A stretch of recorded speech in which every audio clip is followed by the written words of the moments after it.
The cafeteria overlooking Dock Ring 7 had been arguing about the same news for 3 days. Humanity classified, threat level 11 below it. OXAXIAN war clans, threat level 7, I don't believe it. One young alien's mandibles clicked in mockery, pointing toward a human waiter carrying drinks between tables. Look at him. Does that look like a threat level 11 species? A few others laughed. One Oxaxian warrior could break him in half. Only the oldest alien at the table remained quiet. My grandfather heard people say the exact same thing once, he murmured. That caught their attention. He used to tell me stories from old trade lane veterans who were around when humans first entered the Galactic Trade Compact. They said the galaxy misunderstood humans from the beginning. One of the younger aliens smirked. Why? Were they secretly warriors? The old alien slowly shook his head. No, that's what made them terrifying. He leaned back slightly. The first time humans went to war with pirates, they didn't fire a single shot. His expression darkened. Yet they wiped them out. A quiet anticipation settled across the table. Even the younger aliens leaned forward slightly now, their earlier laughter fading as they realized the old man was about to tell a story. Then the old alien began. For most civilized species in the galaxy, piracy was not considered a crisis. It was a calculation. Across the trade lanes of known space, thousands of merchant vessels moved every standard cycle, carrying everything civilization depended upon: refined metals, agricultural shipments, medical compounds, and industrial machinery. Trade connected worlds separated by impossible distances, and without it the galactic economy would collapse within weeks. But trade had always carried risk: engine failures, solar storms, navigational drift, and many others. Of those, pirates were the oldest, existing long before the formation of the Galactic Trade Compact. Despite 8 centuries of advancement, they had never disappeared, not because they were unstoppable, but because removing them was too expensive. Admiral Corvental stood before the Trade Security Council, reviewing the quarterly sector reports. 42 piracy incidents had been recorded across various sectors, with cargo losses totaling 147 million credits. There had also been casualties, 3 confirmed deaths, dozens of injuries, and several crews hospitalized after resisting boarding actions. The council barely reacted. One counselor skimmed the report and sighed. Within projected loss margins. Corvin nodded grimly. That was how piracy was measured, economically, not morally. The Trade Compact had run the numbers countless times. Deploying permanent military patrols across every vulnerable corridor would cost trillions annually. Maintaining fleets, deep space surveillance arrays, rapid response stations, and logistics networks far exceeded what piracy itself actually cost. Because piracy remained predictable and contained, it was tolerated. The losses were simply written into trade projections as percentages of expected risk. That reality was what kept piracy alive, and the pirates understood it well. Pirate Captain Rath Venn had survived 17 years in the trade lanes because he understood that survival had less to do with aggression and more to do with restraint. His ship, the Blackwake, drifted behind a debris field with dimmed systems, waiting for a merchant freighter to emerge from hyperspace. When a vessel belonging to Veloran Transit Holdings finally appeared on sensors, Rath checked the manifest. Industrial cargo. No escort. Perfect target, Rath said calmly, the ridges along his jaw tightening slightly. Take the engines. The ion strike was clean, disabling the freighter's engines and shields without damaging the cargo holds. The merchants surrendered quickly, and the boarding crews secured the shipment within 20 minutes. Experienced crews usually knew better than to resist. Heroics during pirate raids had a habit of ending with shattered bones, burned corridors, and casualty reports nobody wanted attached to a trade route. As the cargo transfer finished, Rath's new second officer asked why they were allowing the freighter to leave intact instead of crippling its navigation systems. Rath shook his head. That report keeps us alive, kid. The younger pirate frowned, so Rath explained. The company files insurance, replaces what we took, and trade keeps moving. That makes this a cost. He looked back at the drifting freighter. If it stops being a cost, it becomes a threat, and threats bring fleets.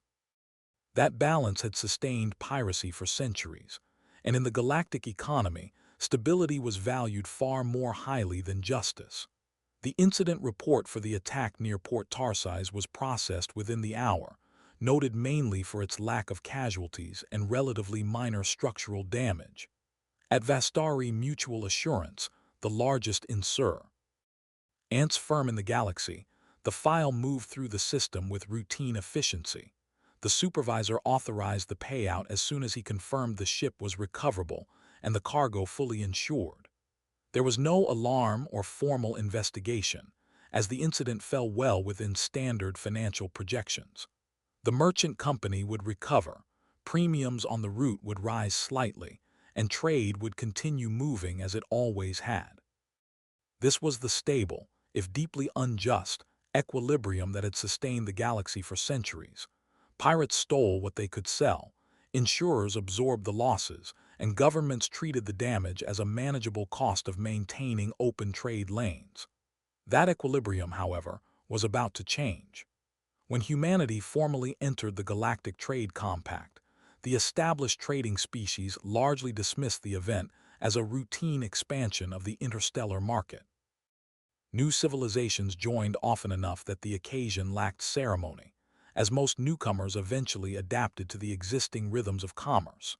Humanity appeared no different at first glance, possessing respectable industrial output and efficient logistics that quickly drew interest from major trade houses.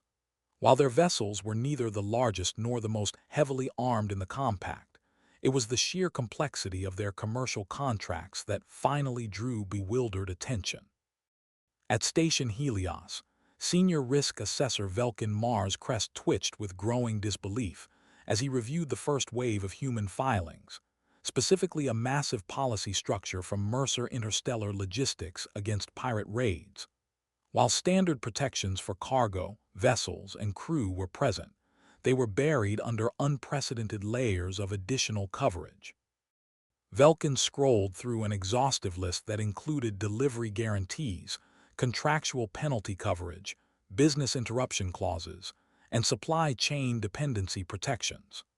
Every possible financial disruption, from port delay contingencies to third-party liabilities, appeared to have its own dedicated safeguard.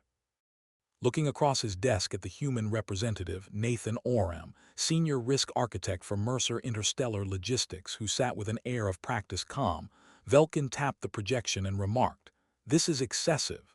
Nathan offered a polite smile. "It's thorough." Velkin leaned back, studying the man with genuine confusion. "You insure cargo, the vessel, the crew, the delivery schedule, contractual penalties, and supply disruptions." Nathan nodded. "Yes." "Why?" Velkin asked, narrowing his eyes. Nathan's answer was disarmingly simple, because none of those losses happen alone. "It usually is," Velkin countered with a frown.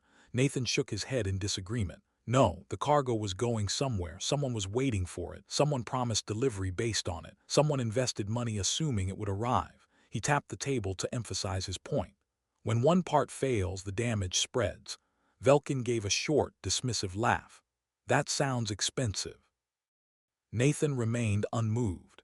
"It's cheaper than being unprepared." The explanation spread through the station with remarkable speed and quickly became a primary source of entertainment within galactic trade circles. Within days, human insurance practices had become a running joke among veteran merchants. In the docking lounges, cargo brokers laughed over drinks as one merchant from Veloran Transit Holdings held up a copy of a human policy packet. Shaking his head, he remarked, "They insure delays." Another trader laughed in response, adding, "They insure penalties for delays." A third joined in, "I heard they insure losses caused by losses," which provoked the loudest laugh from the group. Across the room, a shipping captain smirked and asked, "How much are they paying for all this?" The broker checked the premium rates, and as his eyes widened, he whispered, "That much." He turned the display around, causing the entire table to burst into laughter at the sheer absurdity. Another jeered, "One pirate doesn't even need to rob them. Their insurer already has." As the laughter continued, the joke spread throughout the sector. To the wider galaxy, humanity's insistence on paying massive sums just to feel safe looked utterly ridiculous. Everyone understood that piracy was an inherent part of trade and that losses were inevitable. To spend such enormous amounts protecting against things that might never happen felt paranoid, wasteful, and fundamentally irrational. At the Helios Circle headquarters of Vastari Mutual Assurance, humanity's arrival had become an unexpected source of entertainment among the 12th Division senior executives. Within their briefing rooms, the board members reviewed the human policy structures with a level of professional curiosity that bordered on condescension. The subject came up during a quarterly risk review chaired by Tarek Val, where the company's analysts representing the first wave of human commercial policies entering the galactic market. Layer upon layer of financial dependency mapping filled the boardroom display, branching outward from individual cargo shipments into manufacturing schedules, delivery guarantees, supply agreements, and contractual penalties. Several executives stared at the projections with open disbelief. "They're paying premiums for all of this?" one of them asked. At the far end of the table sat Velkin Mar, who had been invited to the meeting largely because he was one of the few officials who had personally processed the original human filings. He gave a slow nod. "They are." That answer drew a few amused looks around the chamber. Another executive leaned back in his chair and chuckled.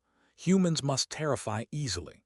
Most of the room seemed entertained by the idea, but Velkin remained focused on the display. "No," he said after a moment. "I don't think fear is the reason." That earned Tarek's attention, though the chairman still looked more amused than concerned. "Then what is?" he asked. Velkin expanded one of the policy structures. The display unfolded into a dense web of connected liabilities and dependent contracts spreading across multiple systems. "Most species insure the cargo itself," Velkin explained. "The humans insure the consequences." A few executives exchanged amused glances. One of them laughed softly. "And they willingly pay these premiums." "Without negotiation," Velkin replied. That produced genuine laughter around the room. Tarek shook his head with visible amusement. "It seems humanity's primary export is paranoia." He continued his derision. "If those idiots want to spend absurd amounts protecting themselves from hypothetical disasters, I see no reason to stop them." That quickly became the general attitude within the industry. Human insurance structures were viewed as excessive, unnecessarily complicated, and extraordinarily profitable for any company willing to accommodate them.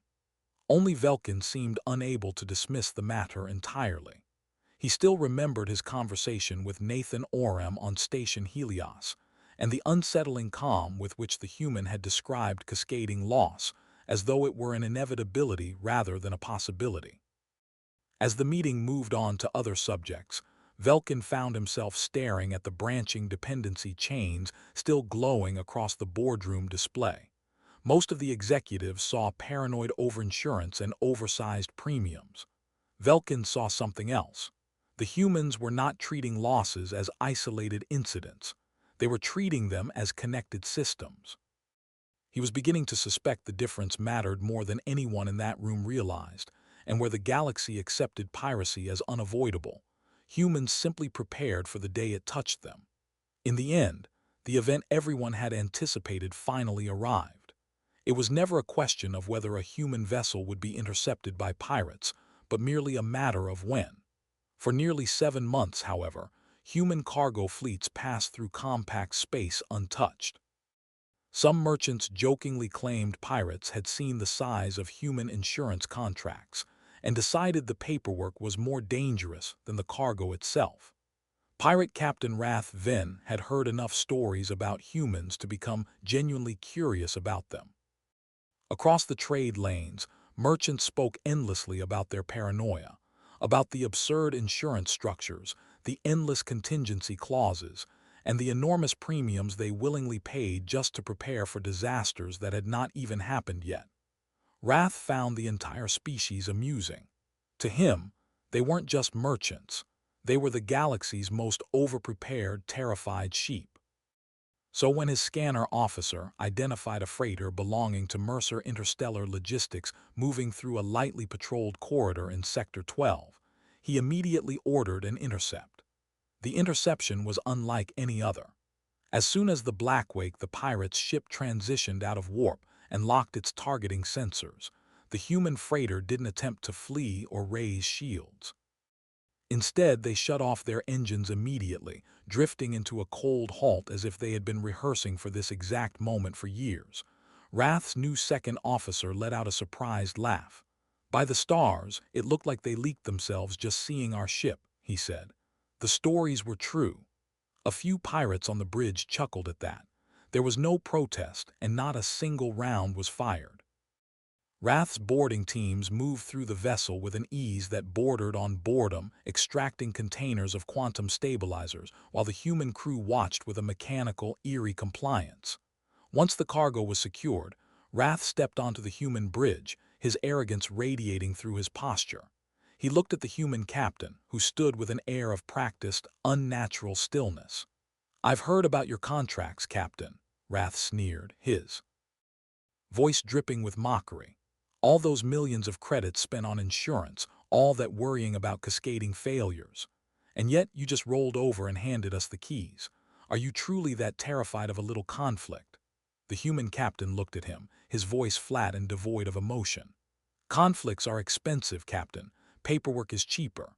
We learned long ago that it kills more reliably than bullets." The sheer, cold apathy in the captain's tone snapped Wrath's patience. He didn't want compliance. He wanted to see the human paranoia everyone joked about. Instead, he found a man who looked at him like a predictable variable in a math problem. Wrath stepped forward and delivered a sharp, stinging slap across the human's face. "You're the perfect victim," Wrath hissed. "Insured enough that you don't care if you're robbed and pathetic enough that you'll never fight back. You're not merchants, you're a charity." The human captain slowly turned his head back to face Wrath, his eyes cold and ominous. "Enjoy the cargo, Captain," he said in a low whisper. "You didn't rob us, you just pulled the trigger on yourself. The Galaxy was stable because it was cheap." He continued with same cold gaze, "You just made it expensive." Wrath laughed. "Looks like that slap scrambled your brain." Yet something about the human's gaze still made his skin crawl. He turned to his tactical officer. "Blow their main engine couplings and vent their secondary thrusters. I don't want the insurers thinking this was a handoff. Make it look like they actually tried to resist, even if they're too cowardly to do it." The pirate ion strikes tore through the freighter's propulsion systems, leaving the ship crippled and drifting. Wrath disengaged, convinced he had just completed the easiest job of his career. Few days later, the damaged vessel limped into Port Helios, and the humans filed the claim that would set the Galaxy on fire. At the Helios Circle offices of Vastari Mutual Assurance, the piracy report landed directly on the desk of Velkin Mar, who found himself staring at the file longer than most claims ever deserved. He had quietly suspected this moment would arrive ever since humanity entered the Galactic Trade Compact, harboring a growing concern that the Galaxy was fundamentally underestimating the implications of the human insurance philosophy. Still, the 12th Division's models had accounted for risk aggressively. Human premiums had been set absurdly high from the beginning, with every additional clause, from delivery guarantees to supply chain dependency protections, pushing those premiums into a territory the rest of the Galaxy considered laughable. The humans had accepted every one of these costs without negotiation, pouring enormous sums into Vastari's reserves over the last 7 months. Velkin had personally helped structure several of these policy evaluations, and according to every standard actuarial model, the company remained comfortably profitable even in the event of a major piracy loss. This was, after all, the predictable rhythm by which insurance survived. Risk was spread across thousands of clients, premiums accumulated over time, and losses were absorbed systematically. Velkin opened the preliminary liability assessment to review the payout calculations he had personally authorized only an hour earlier. He had accounted for everything: cargo replacement value, crew liability, emergency rerouting costs, and delayed delivery penalties. By ordinary standards, the numbers were already staggering for a single incident, with a total approved liability exposure of 12.5 million credits against the actual cargo value of 3.2 million. It was expensive, certainly, but it was reasonable and, above all, strictly contractual. Leaning back slightly, Velkin felt a flicker of relief. For months, humans had been treated as paranoid fools, but now that reality had struck, the system still appeared manageable. The cargo had been stolen, insurance would pay, and the galaxy would move on just as it had for 8 centuries. However, that sense of security vanished when his assistant entered the office to announce that the human representative, Nathan Oram, was already there to dispute the valuation. Nathan entered carrying a physical data case, looking exactly as he had on Station Helios. Calm, composed, and radiating an unsettling certainty. As Nathan sat down, Velkin folded his hands and attempted to forestall the argument. The approved liability package already includes cargo replacement, interruption coverage, and secondary disruption compensation, all as per the insured value. He noted, emphasizing that 12 million credits against the actual cargo value of 3.2 million credits for a single piracy event was exceptionally generous by company standards. Yes, Nathan replied with a slow nod, for the immediate losses. When Velkin countered that the policies covered exactly that, Nathan opened the case to reveal a dense web of financial reports, manufacturing schedules, and industrial contract trees. You process the direct exposure, Nathan explained calmly as he slid the documents forward. This is the cascading exposure. Genuine unease settled into Velkin's chest as he began to read. The stolen quantum stabilizers were not simple inventory. They were mechanical linchpins for 12 separate industrial contracts operating across multiple systems, which in turn fed into 41 synchronized manufacturing schedules connected to 73 secondary suppliers. Because the pirates had disabled the ship's propulsion, the failures were now spreading like a virus. Penalty clauses were activating, production schedules were collapsing, and emergency reroutes were consuming the sector's logistics capacity. Every connection was documented, every dependency was legitimate, and, most terrifyingly, every one of them was covered under the policy language Velkin's division had signed. When he reached the final valuation summary, Velkin stopped, reading the number 3 times before he could trust his eyes. Total active liability exposure, 311 million credits. That's impossible, Velkin whispered, his voice failing him. No, Nathan corrected quietly, it's contractual.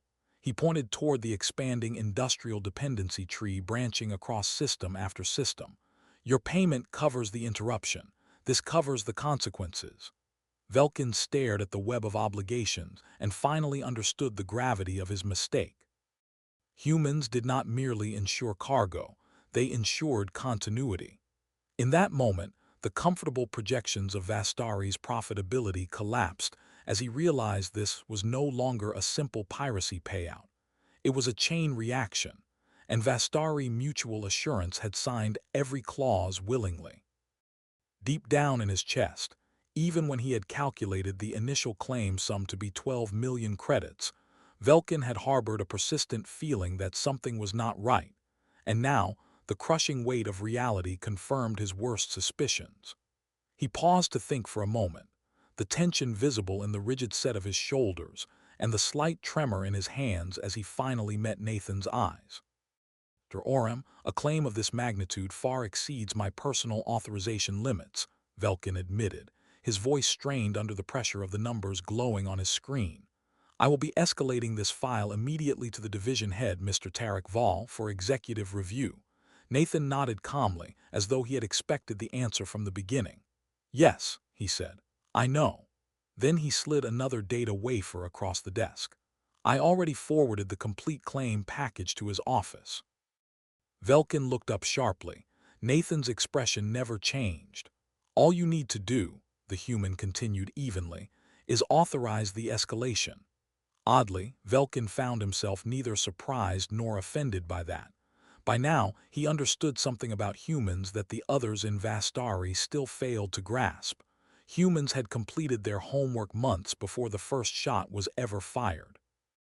They weren't just participating in the trade lanes not. They were the most prepared players the galaxy had ever seen. Velkin stared at the figures for another moment before finally authorizing the escalation request and forwarding the complete claim package to Tarek Val. Then he looked up, expecting Nathan Oram to stand and leave. The human remained seated. For several awkward seconds, neither of them spoke. The only sound in the office was the soft hum of projection displays and processing systems. Velkin frowned slightly. "Is there anything else?" Nathan looked at him calmly. "There is." Something in the human's tone made Velkin's stomach tighten immediately. And several floors above them, inside the executive chambers of Vastari Mutual Assurance, Chairman Tarek Val's quarterly briefing was interrupted by an emergency review alert. He frowned at the intrusion, expecting a report of a catastrophic fleet loss, but when he saw the origin, a human commercial vessel and a piracy event, he nearly laughed. Around the boardroom table, several executives exchanged amused looks, recognizing the client immediately. "Another human policy," one smirked, while another added, "After all those absurd premiums, at least we'll finally pay one," prompting a few quiet laughs. Tarek opened the file, and the amusement lasted less than 30 seconds. His expression froze as he reached the total valuation page, looked again, and stood in a room that had fallen deathly silent. Velkin's calculations were attached, along with Nathan Oram's legal references and the contractual dependency maps. Every line was verified, every trigger was legitimate, and every claim was enforceable. As the weight of the 311 million credit liability settled over them, the initial shock soured into a desperate, predatory panic. The board members leaned over the report in a frantic sequence of confusion and disbelief, their voices rising as they began discussing dirty tactics to bury the claim. "Is there no threshold?" one board member demanded, slamming his hand on the table. "Surely there is a cap on how much this company will pay out for a single incident, regardless of the insurance layers." Tarek looked down at the contract with a hollow expression. "There is a standard liability threshold," he whispered. "But the cap is waived if the cargo is classified under strategic dependency, freight classifications of level 3 or higher under Galactic Trade Clause 14. A senior member immediately pulled up the human shipment logs, his fingers flying across his interface. He stopped abruptly, his face draining of color. "Every single shipment humanity has registered. Every vessel, every route, every container," he stammered, looking up at the board. "They are all classified as Category 3 or higher. They even paid the luxury surcharge for the classification." The room went cold. "We thought they were idiots," Tarek whispered, his voice cracking as he looked at the branching dependency chains. "We mocked their paranoia and cashed their checks, thinking we were bleeding them dry, but we played right into their hands. They didn't just prepare for this. With a payout this massive and a classification this specific, I'm starting to suspect the humans wanted to be robbed in the first place." Despite the shock rippling through the boardroom, the instincts of corporate survival quickly began overriding disbelief. One executive leaned forward slowly, his expression hardening as the calculations ran through his mind. "We don't actually have to pay this," he said. Several heads turned toward him. He continued more confidently now. "We bury them in litigation, challenge the dependency chains, contest the secondary exposures, force arbitration across multiple sectors, stretch every procedural review the compact allows." Another executive immediately understood. "A legal containment strategy." The first nodded grimly. "Exactly. Mercer Interstellar will bleed credits for decades trying to defend this valuation. By the time the final appeals conclude, the company will either settle for a fraction or collapse under legal exhaustion." Around the table, the panic began transforming into calculation. One executive was already estimating litigation costs against projected payout reduction. Another was reviewing jurisdictional loopholes across compact commercial law. A third quietly remarked, "A 50-year legal siege would still cost less than immediate settlement." And slowly the room began nodding in agreement, not because they believed the humans were wrong, But because this was how powerful corporations survived catastrophic liabilities: delay, exhaust, negotiate, outlast.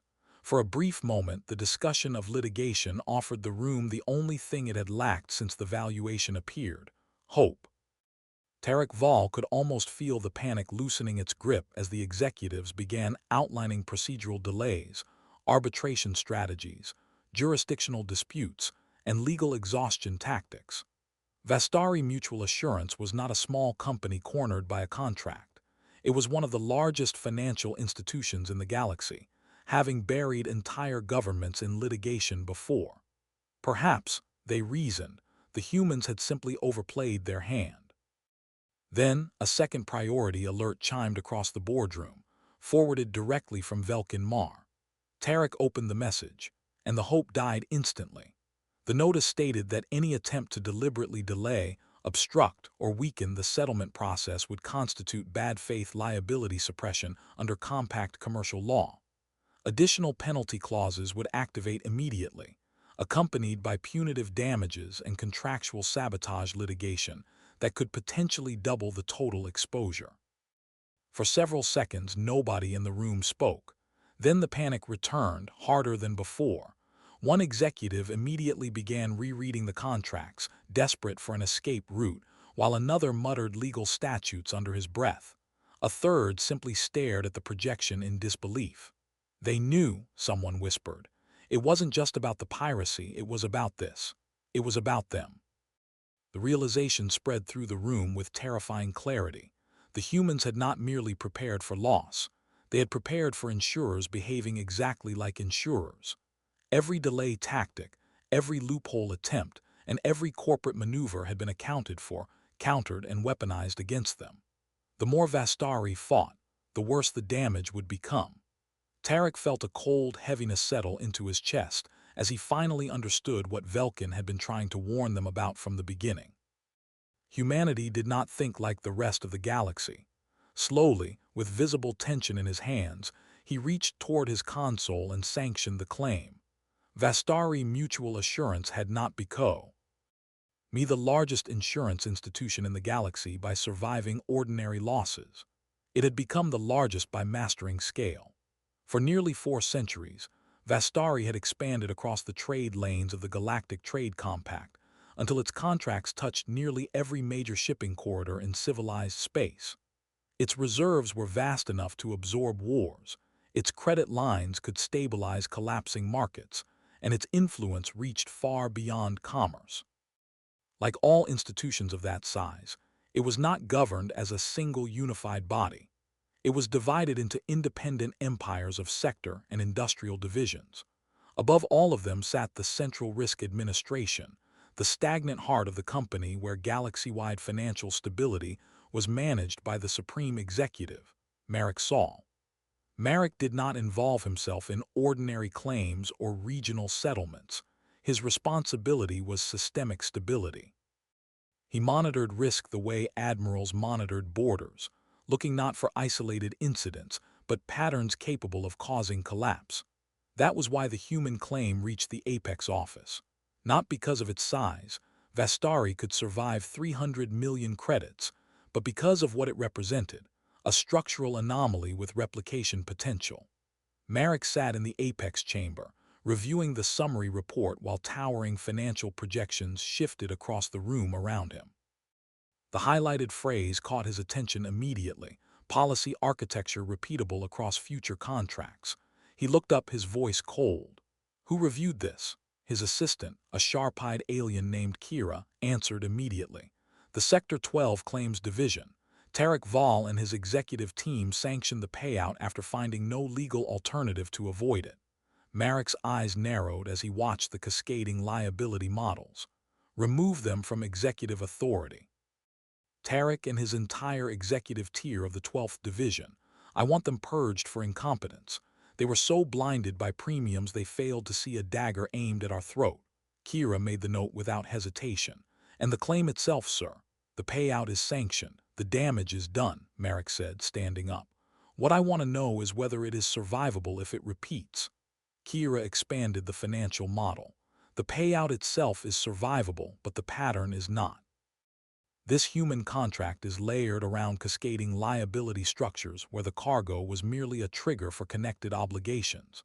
There are 37 active human trade fleets under similar architecture. If 3 more ships are hit within the fiscal cycle, the combined payouts exceed our annual surplus reserves. If 6 are hit, reserve liquidity begins collapsing. Marek remained silent as the weight of the data settled.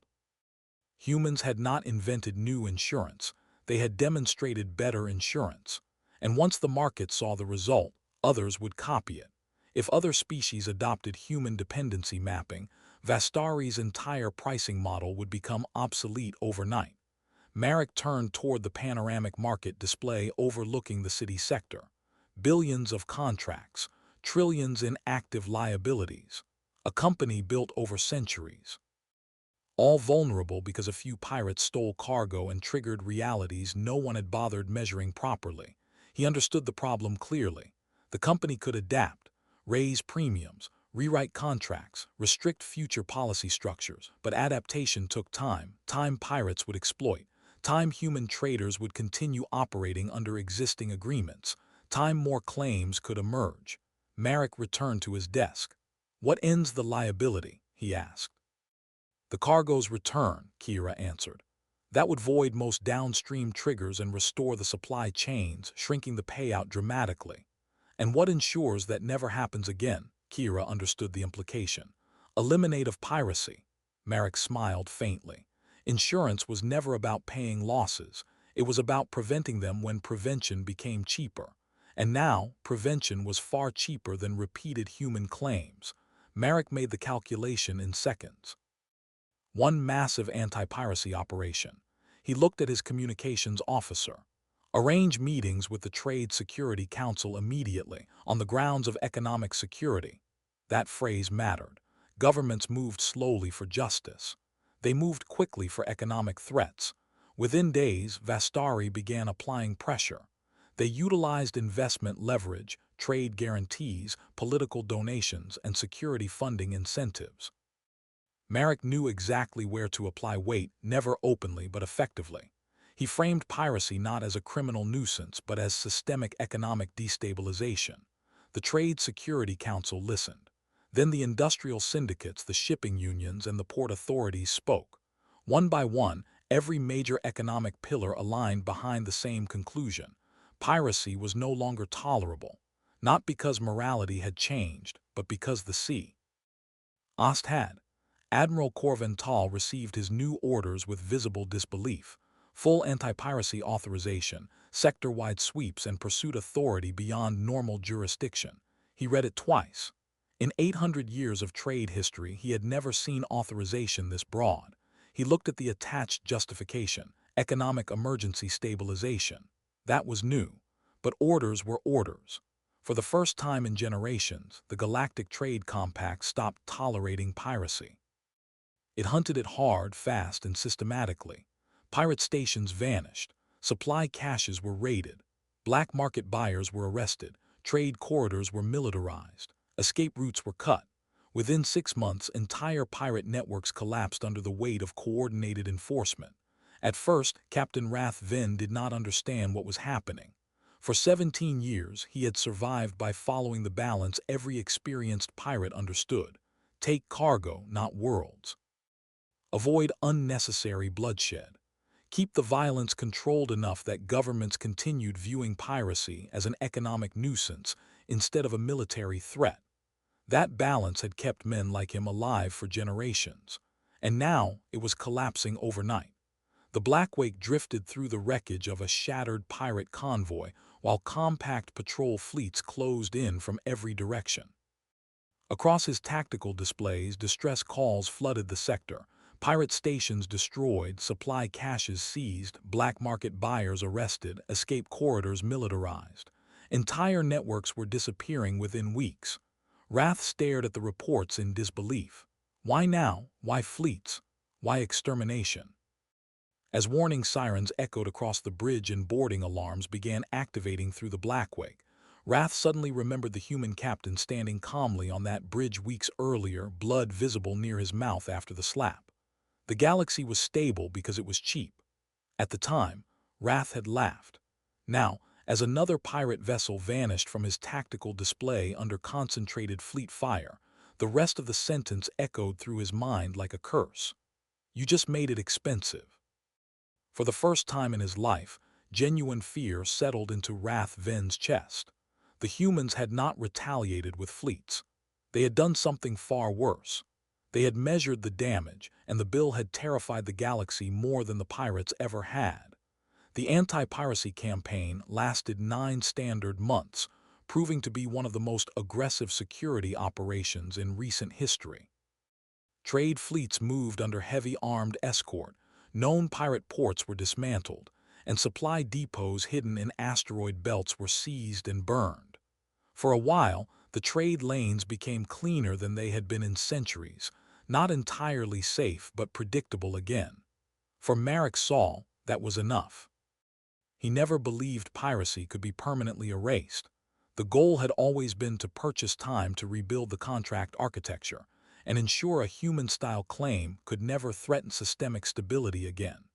Inside Vastari's Apex office, the legal divisions worked continuously to rewrite policy structures across thousands of active trade contracts. Old liability models were dismantled, open-ended cascade structures were capped, and dependency chains were strictly limited. The entire philosophy of galactic insurance shifted. Every major insurer followed Vastari's lead, realizing what humans had understood from the beginning. A week later, Nathan Oram was invited to the Apex office for a meeting that was not about claims, but personal respect. Nathan found Marek Saul studying a projected policy tree across his desk. Human policy architecture. You saw the weakness in our model before we did, Marek stated, his voice devoid of his usual coldness. It wasn't weakness, Nathan replied with a faint smile. It was assumption. Marek leaned back. That is a polite way of saying weakness. For all the disruption Nathan had caused, there was no anger in him now, only respect, because what Nathan had done was not exploit the company unfairly. He had simply understood value more accurately. That was rare. You paid absurd premiums, Marek noted, and still made it profitable. You thought we were buying protection. We were buying leverage. Nathan answered. Marek smiled, admiring the calculation rather than the caution. Humans had not overinsured. They had identified underpriced risk and secured it before the market corrected itself. He handed Nathan a revised policy framework, simplified and focused but efficient. Nathan reviewed it and nodded. Efficient, Marek smiled. Learned from the best. Nathan laughed quietly at that. In all the years Marek Saul had led Vastari, nobody had ever heard him praise a client before. But it did not end there. Over the following cycles, Marek began implementing another quiet change inside Vastari. Recruitment of humans, human analysts, human auditors, human contract architects. He had learned others measured value in objects, humans measured it in consequences. That mindset was dangerous, and in insurance, dangerous minds were useful. Within 5 years, human recruitment inside Vastari tripled. Human actuarial models became standard. Human dependency mapping became industry norm. Piracy eventually returned, as it always did, but it never regained its former confidence. The lesson had spread across the stars. Human ships were no longer seen as easy targets, not because they carried bigger guns, but because every predator understood what came after, the paperwork. As the old alien finished the story, the noise of the cafeteria seemed strangely distant. Even the younger aliens who had laughed earlier now sat quietly, turning the tale over in their minds while freighters drifted silently beyond the observation glass. Finally, one of them spoke. I still don't understand how a species like that became threat level 11. The old alien gave a faint smile and gestured subtly toward the human waiter collecting empty cups near the counter. You looked at that waiter and declared his kind weak because he lacked fangs and armor, the old alien said, his dull eyes reflecting the station's artificial light. But you failed to look at the ledger. Do you know who actually owns this entire cafeteria chain and the transit hub it sits in? He gestured to the small, discreet corporate logo at the bottom of their receipt, Mercer Interstellar Corporations. The old alien gave a faint smile. The galaxy kept searching for human weapons while humans were buying the galaxy. Around the table, even the younger alien who had mocked humanity earlier found himself staring silently at the logo. Somehow, it now felt far more intimidating than an army ever could.